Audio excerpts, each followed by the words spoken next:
오래전에 나온 책 중에 나의 문화유산 답사기라고 하는 책이 있습니다. 제가 대학 때 나왔던 것으로 기억하는데요. 상당히 많이 팔렸고 일권이 경주에 관련된 책이어서 이 나의 문화유산 답사기와 관련해서 책을 읽고 많은 사람들이 경주에 답사를 떠난 그런 일화를 만들어낸 책이었죠. 이번에 보니까 상당히 많은 책들을 또한 적어내었던데요. 여하튼 이 나의 문화유산 답사기에 보면은 서문에 다음과 같은 글이 있습니다. 미술사를 전공으로 삼은 이후 내가 주위 사람들로부터 가장 많이 받은 질문은 어떻게 하면 미술에 대한 안목을 갖출 수 있느냐는 것이었다. 이 막연한 물음에 대하여 내가 대답할 수 있는 최선의 묘책은 인간은 아는 만큼 느낄 뿐이며 느낀 만큼 보인다는 것이었다.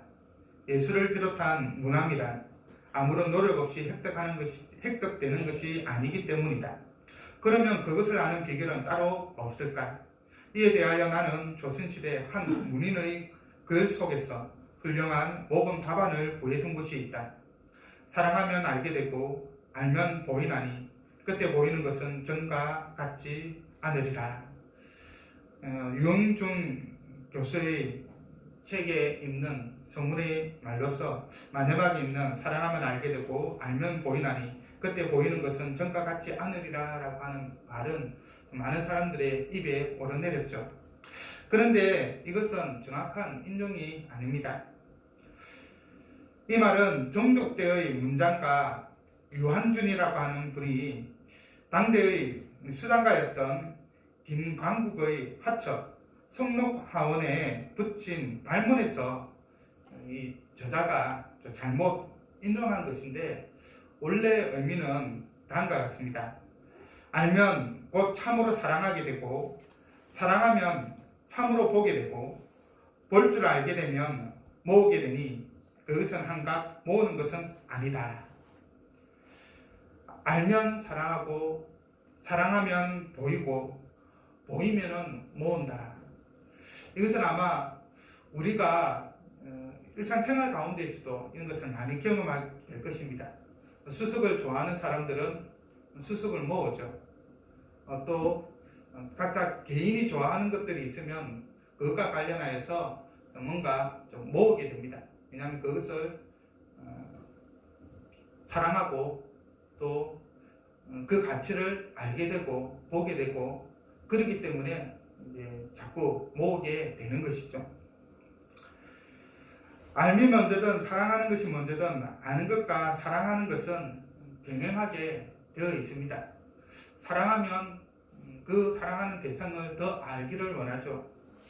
또 알면은 아는 만큼 사랑하게 되어 있습니다. 음악을 사랑하는 사람은 음악에 대해서 더 많이 알고 또 계속 알려고 하죠. 그 분야에서 알면 끝이 없습니다. 반대로 음악에 대해 많이 아는 사람은 음악을 모르는 사람보다도 음악을 더 사랑하죠. 재즈에 대해서 아는 사람은 재즈를 참으로 사랑합니다. 그래서 재즈 음악이 나오면 귀를 기울이고 들어보고 그것이 어떠한 것인지에 대한지 나름대로 생각을 해보죠. 그러나 재즈에 대해서 잘 모르는 사람은 그냥 음악이 나오면 음악이 나오는 같다 하고 그냥 넘어가 버리죠. 이것이 아는 것과 모르는 것의 차이점입니다. 하지만 굳이 알미 먼저냐 사랑이 먼저냐 정해야 한다고 한다면 저는 개인적으로 알미 먼저야 한다고 생각을 합니다. 어떤 것에 대해 가치를 모르면 참으로 사랑할 수 없기 때문이죠. 간혹 해외 토픽이나 이런 뉴스를 보다 보면은 고물상에서 그림을 샀는데 어떤 사람이 알고 보니까 그것이 유명한 작가의 작품으로 수백원의 가치가 있는 그런 작품이다 라고 하는 소식을 듣거나 또는 벼룩시장에서 외국에서는 이렇게 벼룩시장이 활성화되어 있어서 중고 물품을 내다 팔죠. 근데 거기에서 거기에 도골동품을 하나 아주 저렴한 가격에 구입을 했는데 알고 보니 그것이 아주 문화유산의 가치가 있는 아주 가치가 있는 것으로 도저히 값으로는 매길 수 없는 그런 가치가 있는 것이었다. 뭐 그런 뉴스들을 한 번씩 접하게 됩니다. 이 같은 일이 생기는 것은 그 물건의 가치를 모르기 때문에 고물상에 팔아버리거나 벼룩시장에서 팔거나 그렇게 하는 것이죠. 만약에 그 가치를 알았다고 한다면 고물상에 팔거나 벼룩시장에 내놓고 단돈 몇천 원에 팔지는 않겠죠. 그 물건의 가치를 몰랐기 때문에 그렇게 저렴한 가격에 내다 판 것입니다. 여기서 여러분들에게 한 가지 질문을 좀 할까 합니다.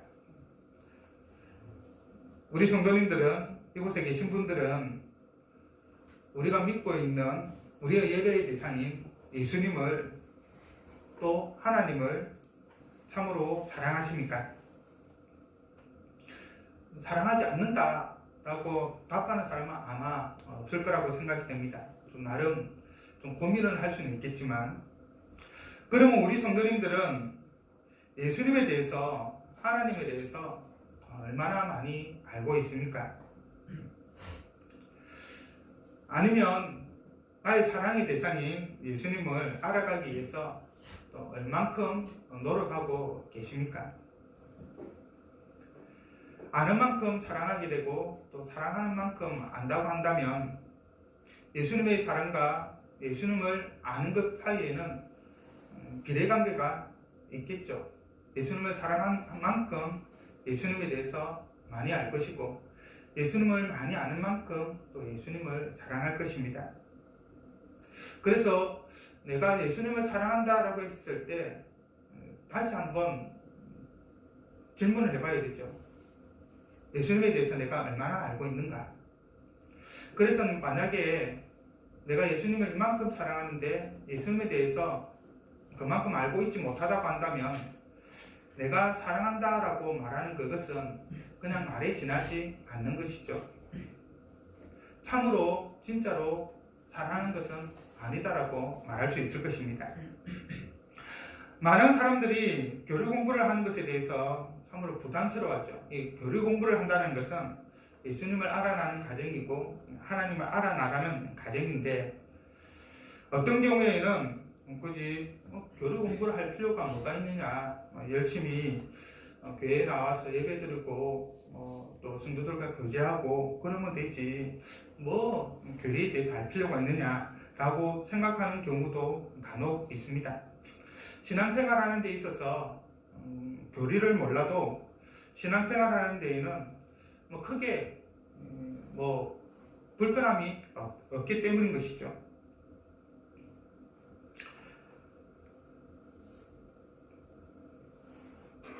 하지만 바른 교리의 신앙생활을 하지 않는다고 한다면 그 신앙으로 말미암은 열정이 아무리 크다 하더라도 아무런 소용이 없습니다.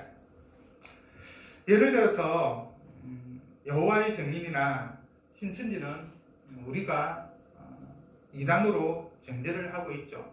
이들은 예수님에 대해서 제대로 알지를 못합니다. 여호와의 증인 같은 경우는 예수님은 하나님의 아들로 보지 않죠. 단순히 하나님을 보내신 선지자, 뛰어난 한 사람으로만 인식을 하고 있지 하나님으로서는 인정을 하지 않습니다.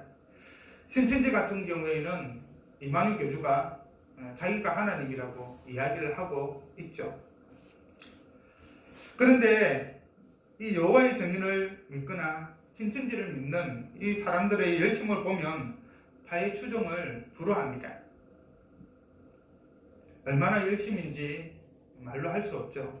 우리 교회에도 보면 거의 매주 편지 한 통씩 이렇게 옵니다. 우리가 믿고 있는 하나님이 잘못된 것이기 때문에 신천지로 빨리 넘어오라는 거죠. 제가 목사인데 일반 성도가 이제 그렇게 편지를 보냅니다. 그리고 여러간 또 그 광고지를 보내죠. 지금 당신이 믿고 있는 것은 잘못된 것이기 때문에 우리 신천지에 와서 성경을 한번 연구해보고 그리고 우리 신천지로 오라는 것이죠. 근데 실제로 참으로 많은 사람들이 그런 유혹에 빠져서 신천지로 넘어간 경우가 많이 있습니다. 목사도 넘어가고 또 전도사도 넘어가고 장로님도 넘어가고 집사도 넘어가고 그래서 엄청 넘어가서 지금 신천지 같은 경우에는 엄청난 교세를 자랑을 하고 있는 상황입니다. 그런데 그들로 통한 폐단이 우리 사회에 엄청 많이 있죠. 특히 신천지 같은 경우는 가정을 파괴하고 있습니다. 그래서 신천지 교육 본당 앞에 가서 거기에 빠져있는 자식을, 아내를, 남편을 끄집어내기 위해서 시위를 하는 분들이 상당히 많이 있습니다. 나름대로 신앙의 열심은 있지만 잘못된 지식에 근거했기 때문에 엄청난 폐단이 사회적으로 또 가정적으로 개인적으로 오게 되는 것이죠. 성경의 경우에 한번 보면 사도 바울의 경우 그가 예수님을 제대로 알기 전에는 유대교에 근거한 하나님 지식 그리고 하나님에 대한 그 열심 때문에 처음에는 교회를 엄청 핍박을 했죠. 누구보다도 열심히 핍박을 했습니다. 그리고 그 핍박의 근거는 하나님에 대한 신앙, 하나님에 대한 열심 때문이었습니다. 바울이 교회를 핍박했던 것은 하나님이 어떠한 분인지를 제대로 알지 못했기 때문이죠. 지식 없는 열심은 때론 없는 이만 못합니다. 선무당이 사람 잡는다라고 하는 속담이 있듯이 마찬가지인 것입니다. 하지만 예수님의 부름을 받고 하나님에 관한 바른 지식과 그에 따른 열심을 가지게 되었을 때 사도 바울은 전혀 다른 삶, 특히 그리스도의 복음에 있는 모든 것을 배설물로 여기고 이전에 자신이 배웠던 모든 지식 체계를 다 부정을 했죠. 버렸습니다. 그리고 이방에서 그리스도의 사랑을 전하는 이방인의 사도로서의 삶을 살았고 결국은 순교를 하였습니다.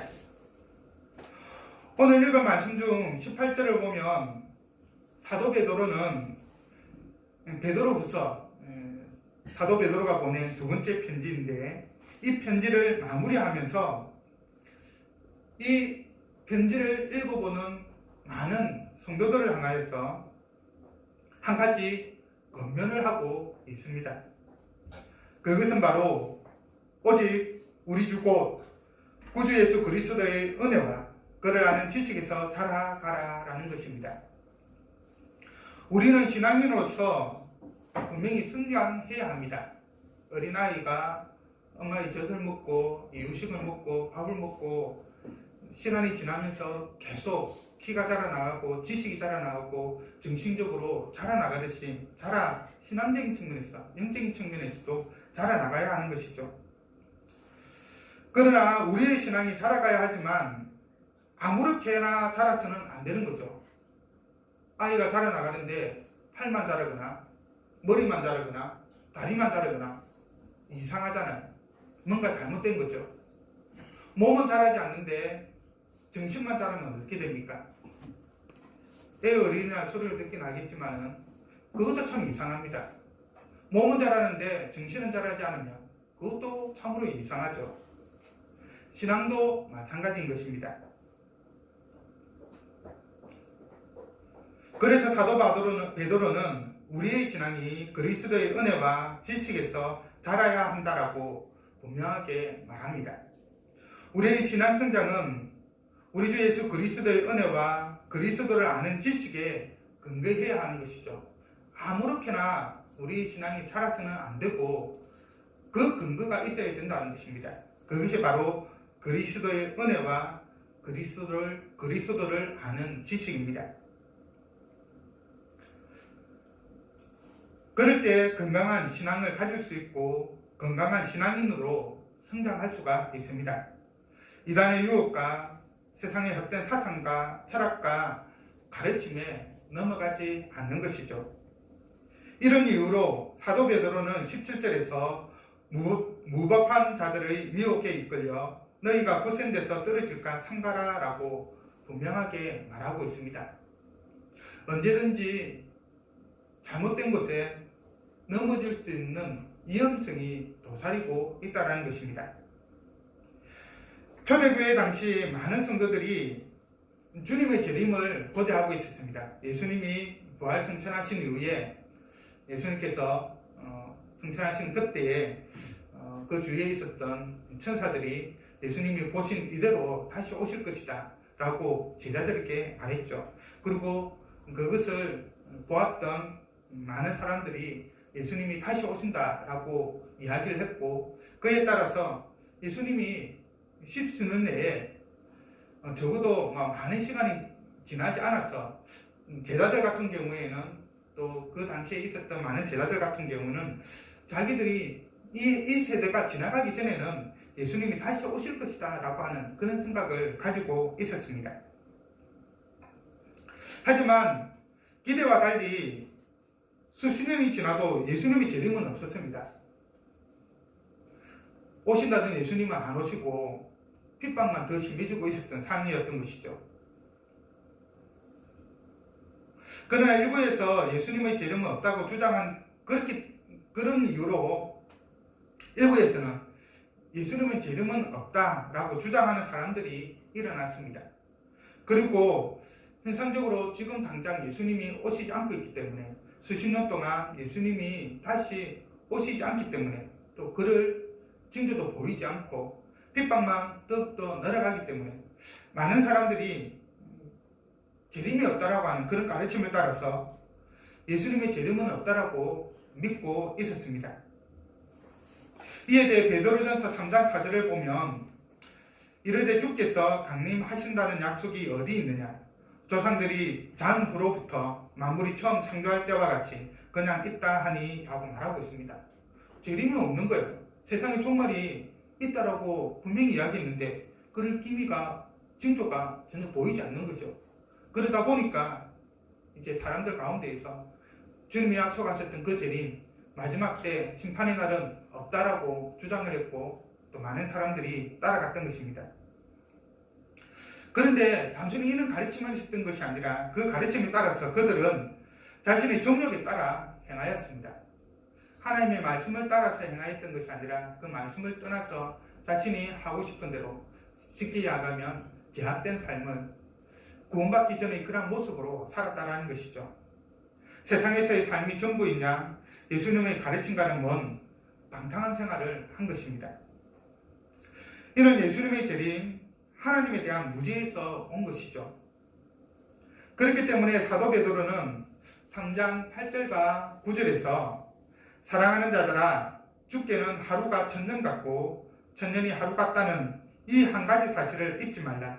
주의 약속은 어떤 이들이 더디다고 생각하는 것 같이 더딘 것이 아니라 오직 주께서는 너희를 대하여 오래 참으사 아무도 멸망하지 아니하고 다 회개하기에 이르기를 원하시느니라 라고 말하면서, 왜 예수님의 재림이 늦어지는 것처럼 보이는지 분명하게 말하고 있는 것이죠. 하나님의 시간관념과 우리의 시간관념이 다르다는 것입니다.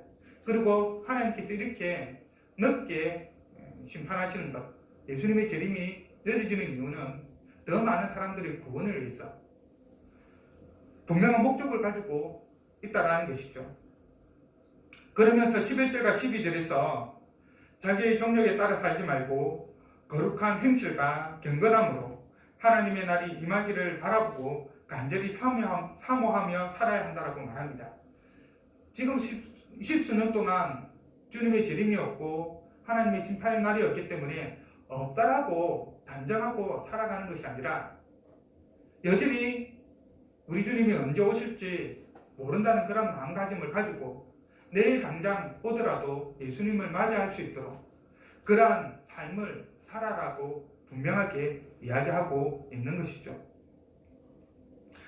그리고 이러한 사실을 알지 못하는 자들을 가리켜서 이제 위에서 말하는 주님의 재림을 부정하면서 하나님의 심판은 없다라고 하면서 자기 정욕에 따라 살아가는 자들을 향하여서 16절에서는 그들을 향하여서 무식한 자들이라고 말합니다.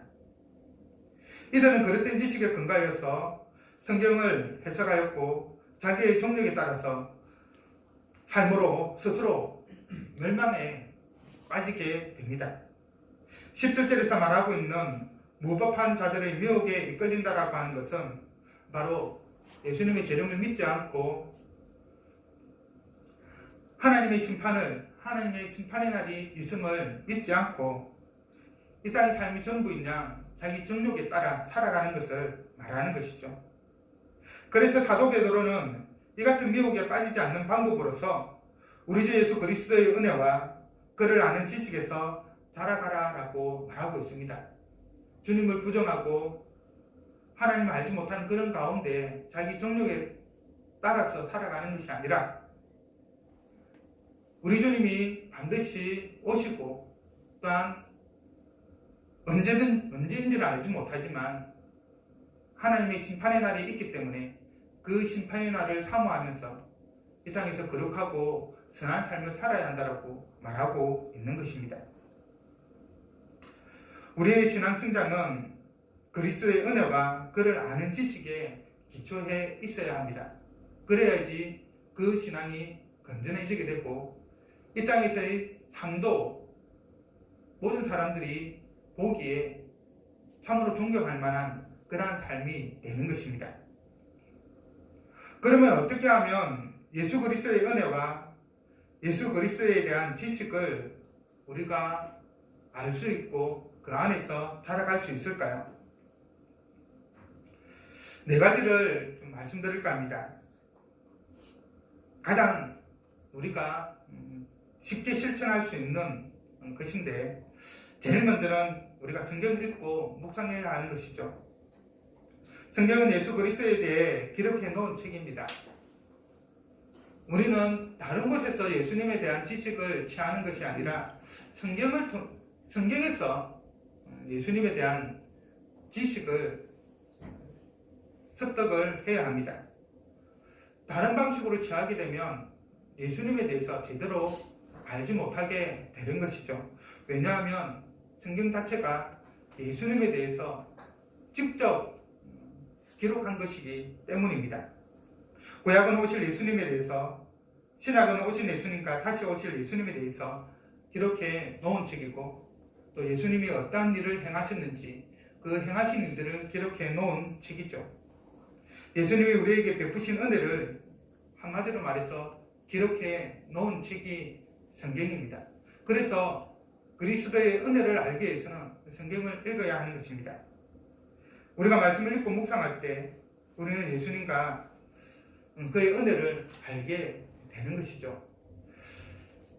지난 성탄 선물로 교회에서 성경을 선물로 드렸습니다. 가능하면 성경을 한 번씩 집에서 꼭 읽어보시고 그러면서 성경이 어떠한 내용을 기록해 있는지, 하나님이 어떠한 분인지, 예수님은 어떠한 분인지, 우리를 위해서 어떠한 일을 행하시는지 알아나가기를 바랍니다. 둘째로 성경을 읽고 묵상해야 되는데 거기에 멈춰서는 안 되고 성경을 공부해야 합니다. 단지 성경을 읽고 묵상하는 것만으로는 예수님과 그의 은혜를 알기에는 분명한 한계가 있습니다. 물론 그것만으로도 우리의 구원에는 부족함이 없습니다. 읽을 때 성령 하나님의 역사심으로 말미암아 하나님을 알아나가는 구원의 은혜를 누리게 해주는 역사가 있기 때문이죠. 그러나 그렇다고 해서 우리가 구원을 받는 데 부족함이 없다고 해서 그러면 성경의 모든 것을 알 수 있느냐? 그거는 아니라는 것이죠. 때로는 성경을 읽으면서 그 내용을 오해할 수도 있습니다. 분명한 의미를 모를 수도 있죠. 그렇기 때문에 성경을 알아야 하는 것입니다. 오해를 없애고 성경을 바로 알기 위해서 성경을 그냥 읽어서는 안 되고 연구를 해야 하는 것이죠. 성경을 공부하고 연구한다고 해서 성경만을 보는 것을 의미하는 것은 아닙니다. 성경을 더 잘 이해하기 위한 방식으로서 또 원어를 공부하는 것을 이시하여 이스라엘의 역사를 알아나가야 되고 또 세계 역사에 대해서도 공부해야 하며 이스라엘의 문화와 그 주변의 문화를 공부해야 하고 이스라엘의 지리와 자연환경 그리고 고고학과 같은 일반 학문 등을 공부해야 합니다. 이 모든 것들이 성경을 이해하는데 나름 도움을 주게 있는 것이죠. 근데 분명히 주객은 전도돼서는 안 됩니다. 다른 학문이 추가되어서 성경이 서부로 들어가 버리면 그 또한 문제가 되는 것이죠. 어쨌든 언어를 알고 역사를 알고 문화를 알고 지리와 자연환경과 고고학 등을 알고 있으면 성경은 훨씬 더 쉽게 이해할 수가 있습니다. 그래서 우리는 성경과 관련된 여러 자료들을 또 활용하여서 살펴보아야 하는 것이죠. 읽다가 모르는 것이 있으면 그런 것들을 찾아서 알아보아야 한다는 것입니다. 셋째는 우리가 근검서적을 읽어 나가야 한다는 것입니다.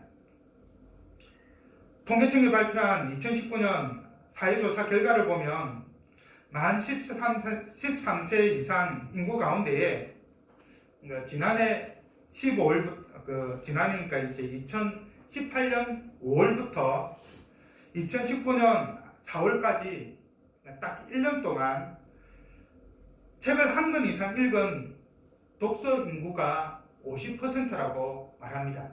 13세 이상에서 50% 정도만 1년에 한 권의 책을 읽었다는 것이죠. 이 말은 나머지 50% 절반은 한 권의 책도 읽지 않았다는 말입니다. 책 자체를 꺼내서 보지 않았다는 말이죠. 그만큼 책을 안 읽는다라는 또 읽을 거리가 워낙 많기 때문에 볼거리가 워낙 많기 때문에 그럴 수가 있는데요.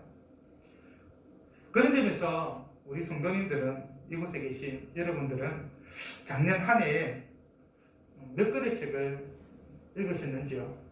그것이 꼭 우리 경건서적 아니라 하더라도 소설이 되었던 다른 또 기타 책이 되었던 시간이 없어 책을 못 읽는다고 하는 것은 많은 경우에 핑계에 지나지 않죠. 시간이 없는 것이 아니라 책 읽을 생각을 요즘은 많이 하지 못하는 것 같습니다. 책을 읽을 시간에 다른 것들을 해야 하기 때문이죠. 책보다 재미있는 것이 너무나 많기 때문에 책을 읽지를 않습니다. 흥미가 없기도 하고 또 보면 피곤해지기 때문에 눈이 좋지 않아서 피곤해지기 때문일 수도 있습니다. 그 이유가 무엇이든 중요한 것은 우리나라의 절반의 사람들이 책을 읽지 않는다는 것이고 그것은 교회 안에서도 마찬가지라고 생각을 합니다. 하지만 특별히 우리가 그리스도인으로서 예수 그리스도의 은혜와 그를 아는 지식에서 자라가기 위해서는 반드시 성경을 읽고 성경을 연구하는 것과 더불어서 또 다른 경건 서적들을 읽어야만 합니다. 우리는 책을 통해서 저자의 지식을 나의 것으로 받아들이죠. 알지 못했던 부분을 더 많이 알아가게 됩니다. 분명히 나 혼자만으로는 기도에 대해서, 찬양에 대해서, 예배에 대해서, 삼위일체 하나님에 대해서, 교회 역사에 대해서, 기타 일반적인 신학적인 부분에 대해서 두루두루 아는 것은 거의 불가능합니다. 그래서 이미 그 부분에 대해서 연구한 분들의 글을 통해 그들의 지식을 간접적으로 습득하는 것이 중요합니다. 또한 하나님에 대해 깨달은 바를 그러한 책들을 통해서 알아가고 그들이 받았던 은혜를 간접적으로 체험하는 것이죠. 그래서 그것을 통해서 하나님은 이런 분이구나, 하나님은 지금도 이렇게 역하시구나 라고 또 고백하는 것입니다. 우리는 책을 통해 저자의 사상과 생각과 지식을 얻게 되죠. 그렇기 때문에 책 읽기는 우리의 영적 성장을 위해서 반드시 필요한 일입니다. 예수님이 지금 우리에게 어떠한 은혜를 베풀어 주시는지, 예수님이 어떠한 분인지 삶을 통해서 알 수 있는 것이 바로 책인 것이죠. 그래서 우리는 또한 책을 읽어야만 합니다. 마지막으로 우리가 그리스도의 은혜와 그를 아는 지식에 자라가기 위해서는 예배 때 설교 듣는 것만으로는 절대적으로 부족하다는 사실을 기억해야 합니다. 많은 사람들이 설교만으로 신앙 성장을 하려고 하고 또한 그렇게 만족하고 있습니다. 설교는 신앙 성장을 위한 가장 기본이 되는 것이죠. 식사로 따지면 밥에 해당된다고 할 수 있습니다. 하지만 밥만 먹어서는 정상적으로 성장하기가 힘들죠. 여러 반찬을 골고루 먹어야지만이 영양분을 골고루 섭취하게 되고 몸이 건강해지게 됩니다. 바로 반찬에 해당하는 것이 앞서 언급한 성경 읽기와 묵상, 성경 연구, 근건서적 읽기 등이라고 할 수 있을 것입니다. 또한 기도와 찬양과 봉사와 헌금과 성도의 교제 등도 우리의 신앙을 성장하는 아주 중요한 요소 가운데 하나이죠. 이것이 메인이 되어서는 안 됩니다. 메인은 설교이고 또 그 설교를 중심으로 해서 나머지 것들이 함께 어우러져야지 되는 것이죠. 그래야지 건강한 성장이 이루어지는 것입니다. 그리고 이 모든 것의 경제를 형성하는 것이 바로 교리입니다. 옳고 그름을 구분하는 기준이 되는 것이 바로 이 교리라는 것이죠. 성경을 읽고 묵상하거나 성경을 연구할 때 우리는 성경을 잘못 해석하고 또 그렇게 알아나갈 수도 있습니다. 잘못 해석할 수 있는 가능성이 항상 열려 있는 것이죠.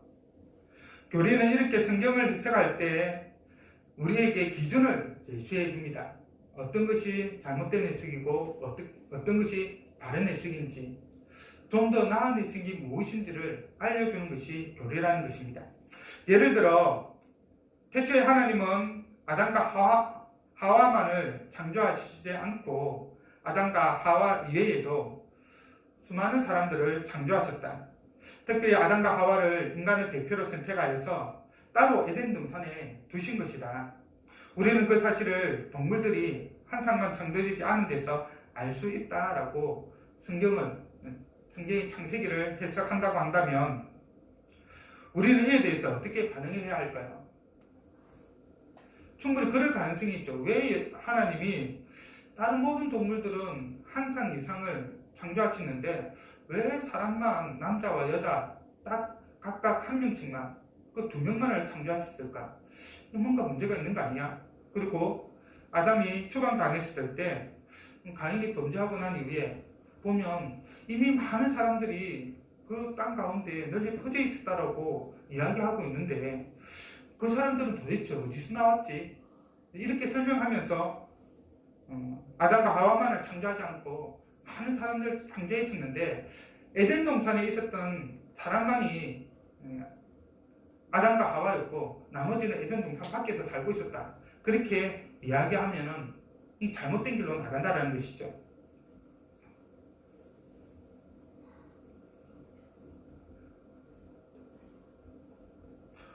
우리는 우리가 믿는 교리에 근거하여서 이러한 해석은 잘못되었다라고 진단을 합니다. 비단 이뿐만 아니라 이단을 분별하는 것도 교리에 근거하는 것이죠. 교리란 흩어져 있는 성경의 진리를 일목요연하게 정리해 놓은 것이라고 할 수 있습니다. 그래서 교리를 알면 이단을 더 쉽게 분별할 수가 있습니다. 예를 들어 마지막 날, 주님의 제린 하나님의 심판과 종말과 관련하여서 시한부 종말론을 말하는 사람들이 있습니다. 딱 날짜를 정하죠. 몇 년도 몇 월 며칠 날 예수님이 재림해서 이 세상이 이제 종말을 구한다. 그런 경우가 과거에 많이 있었습니다. 91년도인가요? 92년도였던가요? 다미성교회가 우리나라에 아주 대표적이었죠.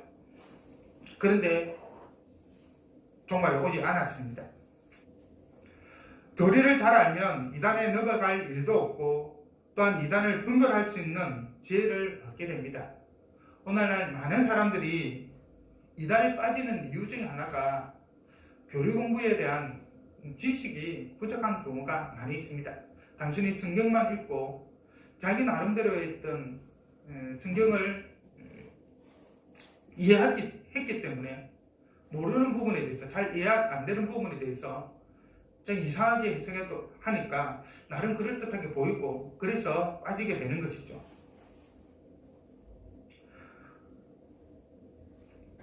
그러나 우리가 교리를 잘 안다고 한다면 이단의 가르침을 잘 분별할 수 있을 것이고 그들의 유혹에 빠지지 않을 것입니다. 그래서 교리는 우리를 진리 위에 굳건하게 세우는 그러한 역할을 합니다. 교리가 우리의 신앙을 지키고 신앙 성장을 위해서 매우 중요한 역할을 함에도 불구하고 많은 사람들이 교리 공부를 어려워하고 교리를 공부할 생각을 많이 하지 않습니다. 교리를 공부하지 않으면 영성은 성장할지 모르겠지만 진정한 영적 성장은 잘 이루어지지 않습니다. 그 영성 자체가 잘못될 가능성이 참으로 많기 때문이죠. 공부 못하는 학생과 공부 잘하는 학생의 차이가 무엇일까요? 단순히 머리가 뛰어난 학생이 있을 수 있습니다. 그리고 태어날 때부터 천부적으로 머리가 좋지 못한 사람도 있죠. 그것 때문에 선천적인 것 때문에 공부를 잘하는 사람도 있고 못하는 사람도 있을 수 있을 것입니다. 그런데 저는 개인적으로는 그런 경우는 아주 드물다고 생각합니다. 대부분의 경우 학교 수업 외에 따로 예습이나 복습을 하는가, 열심히 공부를 하고 있는가, 그 차이라고 생각합니다. 공부 못하는 학생은 머리가 나빠서 아무리 공부해도 성적이 안 나올 수도 있지만 거의 대부분의 경우는 공부를 하지 않기 때문입니다. 공부를 하지 않으니까 모르기 때문에 시험을 쳐도 성적이 안 나오는 거죠.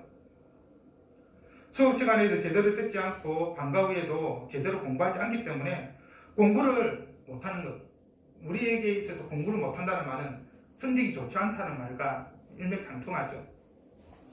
반대로 공부 잘하는 학생은 머리가 좋아 공부를 잘할 수도 있지만 대부분은 수업을 아주 열심히 잘 듣고 예습과 복습을 잘하기 때문입니다. 수업 이외의 시간에 많은 시간을 투자해서 공부를 하기 때문이죠.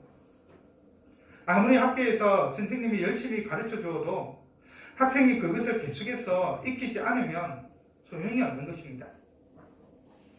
마찬가지로 우리가 그리스도의 은혜와 그를 아는 지식 안에서 자라가고자 원한다면 설교를 듣는 것 외에 성경을 읽고 성경을 묵상하고 성경을 연구하고 여러 경건 서적을 읽어야 합니다. 그리고 또한 교리 공부를 하여서 우리가 성경을 어떻게 이해해야 하는지, 어떤 해석이 잘못되고 어떤 해석이 맞는지 그런 바운드를 설정할 수 있는 기준을 알아나가야 합니다. 그래서 이단적 가르침에 빠지지 않고 그래야지만이 이단적 가르침에 빠지지 않고 건강하게 잘 성장해 나갈 수가 있는 것입니다. 개인적으로 신앙 성장을 위해서 이렇게 노력할 때에 설교에서 진정한 하나님의 은혜를 누릴 수 있게 되는 것이죠. 말씀을 맺겠습니다. 사람은 사랑하는 만큼 알고 또 아는 만큼 사랑합니다. 우리 성도님들이 진정 하나님을 사랑한다고 한다면, 우리를 구원하신 예수 그리스도를 사랑한다고 한다면 하나님에 대해서, 예수 그리스도에 대해서 더 많이 알아가기 바랍니다. 그리고 하나님을 아는 만큼 또한 하나님을 사랑하기 원합니다. 그리스도의 은혜와 예수 그리스도를 아는 지식이 성경 묵상과 공부와 경건서적 읽기와 교리 공부를 통해서 더욱더 많아지기를 원합니다. 그런 가운데 우리의 신앙이 건강한 신앙으로 온전히 자라가기를 원합니다. 그런 가운데 어떤 유혹에도 넘어가지 않는 신앙인으로서 있기를 간절히 소원합니다. 그리고 교회적으로는 이 일을 위해서 올 한 해는 오전 예배 후에 간단하게 교리문답을 읽고 그렇게 마치려고 합니다. 지금 당장은 아니고 한 셋째 주나 2월달 늦어도 2월달 안에는 그렇게 할까 생각합니다. 그리고 식사 후에는 함께 우리가 성경을 읽고 또 공부하기를 원합니다. 집에서 읽었던 같이 본문을 정해서 읽고 그래서 와서 공부한 것을 이야기하고 자기 일주일의 삶이 어땠는지 그런 성도의 교제를 통해서 우리의 신앙을 성장시켜 나가기를 원합니다. 바로 이를 통해서 그리스도의 은혜와 그를 아는 지식에서 신앙의 성장을 이루어 나가는 우리 모두가 되기를 바랍니다. 이 시간이 그냥 시간 때우기 용이 아니라 우리의 영적인 삶에 있어서 그리고 우리의 일생에 있어서 참으로 유익한 시간으로서 자리매김하기를 바랍니다. 단순히 정 때문에 어떤 뭔가를 받았기 때문에 그에 대한 보답으로 어쩔 수 없이 나오는 그런 자리가 아니라 그리고 이전부터 내가 계속 믿었기 때문에 타성에 젖어서 습관적으로 나오는 것이 아니라 이 한 시간 자체가 우리에게 은혜의 시간이 될 수 있기를 이번 한 해 동안 이러한 노력을 통해서 이루어 나가기를 간절히 바랍니다.